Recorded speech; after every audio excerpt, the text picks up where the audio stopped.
ತರುವಿನ ನೆರಳು ಕೊಡುವಂತ ಸುಖವು ಕೊಡುವನು ಕೃಪೆಯ ದಿನವು. ಸ್ಥಿರ ಇರುವ ಮನ ಎನಗಿರಲಿ, ಶರಣಾಗತಿ ಎಂದು ಬರಲಿ.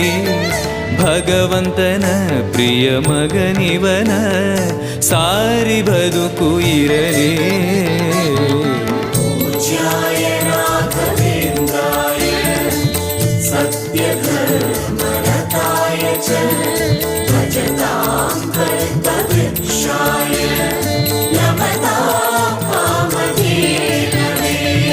ಆಲಯವೆಂದರೆ ಮಂತ್ರಾಲಯವೇ, ಬೇರೆ ನಾ ಅರಿಯಲಾರೆ. ರಾಜನು ಎಂದರೆ ಶ್ರೀ ಗುರು ರಾಜನೇ ಮತ್ತು ನಾ ತಿಳಿಯಲಾರೆ. ಆಲಯವೆಂದರೆ